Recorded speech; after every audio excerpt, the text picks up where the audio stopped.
Okay, listen. This is going to be tough to hear. I need you to pay attention. What happened that night? It's not just a story. It's real. And it's something that, well, it's something that'll haunt me forever. If you think you've heard it all, trust me, you haven't heard this. Not yet. I'm Clara Clark. My life was all about work and bills. Just work, bills, and barely getting by. My house was falling apart, and I didn't have the time or money to fix it. That's when I met Mark. It was one of those unbearable Arizona afternoons. I walked into Mark's shop. My faucet was leaking, and I didn't know what to do. Mark was there, behind the counter, tall, with jet black hair. "Hey," he said, his light brown eyes crinkling up. "What can I help you with today?" "I've got a faucet that's, well, it's leaking," I said, showing him the part. Mark looked at it, then at me.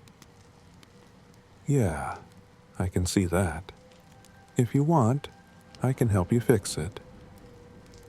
I hesitated. "Are you sure?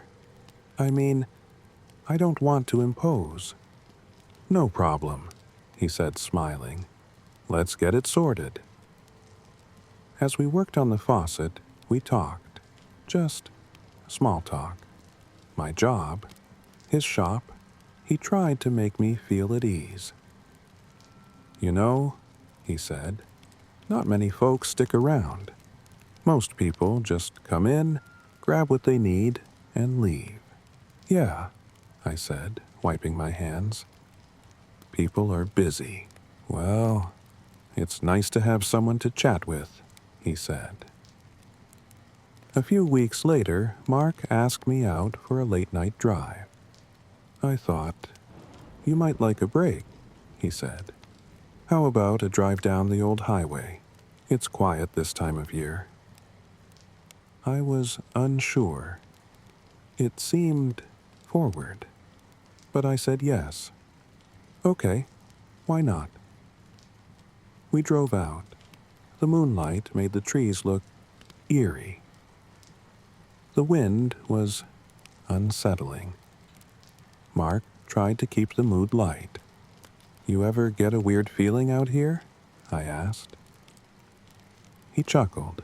"Not really. It's just quiet. Nothing to worry about." I saw something moving in the trees. "Mark, do you see that?" I pointed. He squinted. "Probably just an animal." But then we heard it. A cry, soft, sad. "Mark, that sounds like my mom." "That's not possible," he said. "She can't walk. She's bedridden." I felt a pull. Something was drawing me. I saw a figure moving. It looked like my mom. Her cries grew louder. "Mom!" I shouted. Mark grabbed my arm. "Clara, stop. This isn't right." But I was already stumbling into the woods. "I have to help her." Mark followed. "Clara, wait up. This is crazy." We reached an old cabin, rusty, falling apart. The wood was rotting. The roof sagged. A foul smell mixed with the damp, musty air. My mom's voice came from inside. "Clara, come in. Help me." I started to step inside. Mark grabbed my hand. "Clara, your mom can't be in there. She's bedridden. We need to get out." I looked at him. My eyes felt strange. "Mark, she's calling me." Mark shook me. "Clara, snap out of it. This isn't your mom." The voice was screeching now, a mix of my mom's and something else, something darker. It was horrifying. Then came the sound. It was deafening, a freight train roaring through my head. I jumped. Mark and I looked up.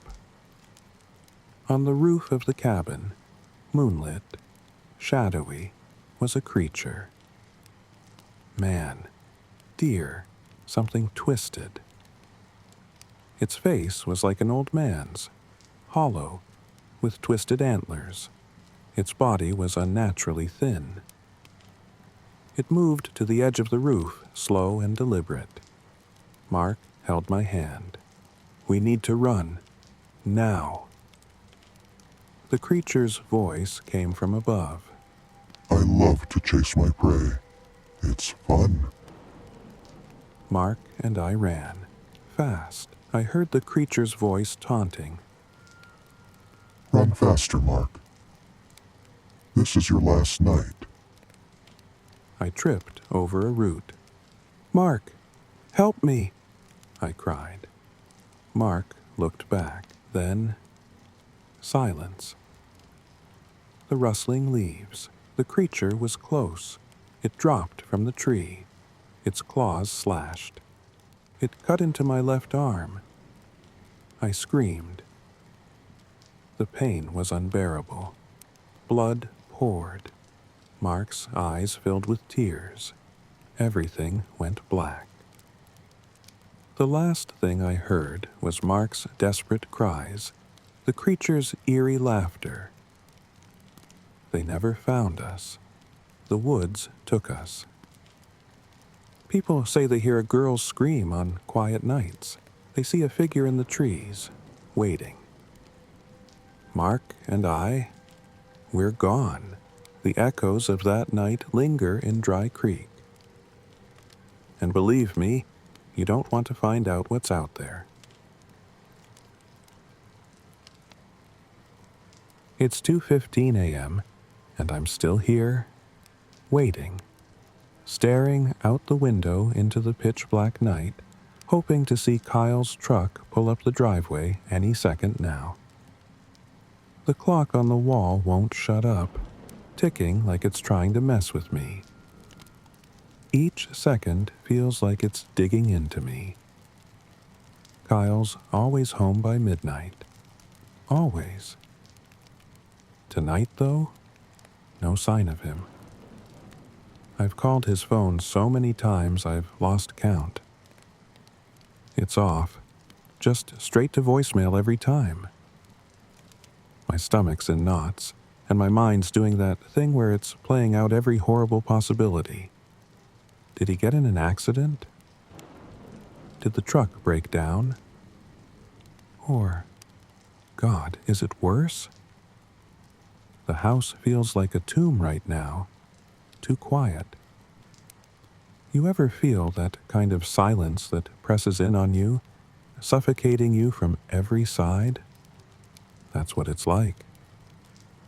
I check the door again, pacing, trying to calm down, when suddenly, bang. I nearly jump out of my skin. The knock. It's so loud, so violent. My heart's racing. Whoever's out there, it feels like they want to knock the damn door down. Kyle? My voice is shaking. I can barely get the words out as I move toward the door. I peek through the peephole, and there he is, Kyle. Relief hits me like a ton of bricks, but something's not right. His face is pale, like really pale. His hair's all messed up, like he's been running his hands through it non-stop, and his eyes, God, his eyes, they're dark, empty, like he's looking right through me. I fumble with the locks, throwing open the door. Kyle! My voice cracks. He doesn't say a word. He just walks right past me, heavy boots thudding on the floor, No hello, no explanation, nothing. Kyle? I say again. He doesn't even look at me. Just heads upstairs, and then I hear it, the bedroom door creaking shut and locking. He never locks doors in the house. The next morning, I must have fallen asleep on the couch. My neck is killing me from the weird angle. I rub my eyes and sit up, squinting against the sunlight streaming through the window. It's quiet. Too quiet. I can't hear Kyle getting ready for work. My stomach churns as I climb the stairs. I knock on the bedroom door. Kyle? I call out. Nothing. I try the handle. Locked. That pit in my stomach turns into full-on panic. I knock harder. Kyle! Open the door! I'm practically yelling now. Still nothing. I grab my phone, my hands shaking as I dial Ben, Kyle's brother. He lives close by, so he's at the door within 10 minutes, his face all concerned. What happened? I tell him everything, my words rushing out, barely making sense. He came home last night, but he didn't say anything, locked himself in the bedroom. He's not answering me. Ben doesn't waste any time. He slams his shoulder into the door, once, twice, until the wood splinters with a loud crack. The door flies open, and my heart stops. The room's a wreck. The bed's flipped over, clothes and stuff scattered everywhere. And then, in the corner, there's Kyle. He's sitting on the floor, his back to us, head hanging low. But what really freaks me out are the walls. There are these long, jagged scratches, like someone's been clawing at them. I don't want to think about what could have made those. Kyle? Ben's voice is quiet as he steps closer. Nothing. No response. Kyle's body is so still, too still, and then, slowly, he turns his head toward us. My stomach drops. His eyes, they're bloodshot, wild, like an animal's. And his skin, it's moving, rippling. His muscles are twitching under his skin, bulging, like something's crawling around inside him. Kyle? I whisper. It's barely a sound. His face, oh God, his face, it's changing. 1 second it's him, and the next, it's not. It's like a woman's face, delicate, flashing for just a second before disappearing again. What the hell is happening? Ben says, stepping closer. Kyle, whatever the hell he is, lunges, faster than anything I've ever seen. He grabs Ben's hand, his teeth sinking in with a horrible crunch. Ben screams, and I see blood splatter as his finger dangles by a thread of skin. I scream. I can't help it. I grab Ben, dragging him out of the room as fast as I can, slamming the door behind us. We lock it from the outside, Ben clutching his hand, his face pale as a ghost. At the hospital, they patch Ben up, but my mind's spinning. That thing upstairs, that's not Kyle. I don't know what it is, but it's not him.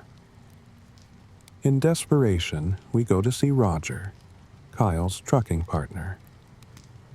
Maybe he can explain, but when we get there, Roger's dead. Died in his sleep, one of the neighbors whispers. But before he went, he was screaming. Screaming about a woman, said she was going to kill them all. I feel like I'm going to be sick. This isn't just Kyle losing his mind. This is something else. Something worse. We trace Kyle's last haul to a remote highway. We find his truck abandoned at the edge of the woods. As we search the area, I spot an old memorial, an overgrown, rusted cross, half buried in weeds. It's for a woman who died in a car accident 5 years ago. Her death wasn't peaceful. The locals had whispered about it for years. And now, I know. Kyle and Roger. They disturbed something at that spot. Something that should have been left alone. We go to the church, desperate.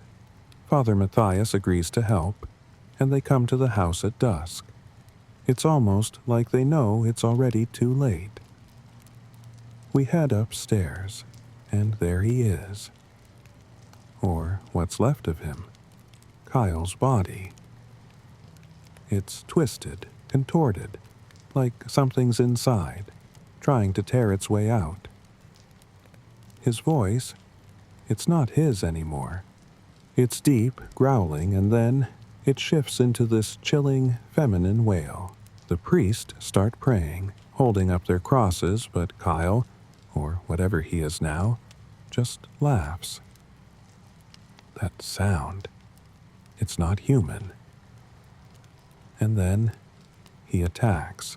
Faster than we can react, he's on them, clawing, biting, blood splattering across the room as he tears through them. I scream, but I can't move.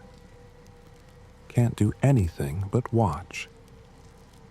And then he looks at me. Just for a moment, I see him, the real Kyle, trapped in there, fighting to get out. But it's too late. With one last snarl, he bolts out the door, disappearing into the woods. They never found him. Weeks of searching, and nothing. But sometimes, late at night, I hear a knock at the door. Slow, deliberate. I don't open it anymore, not after the first time. Because whatever's knocking, it's not Kyle.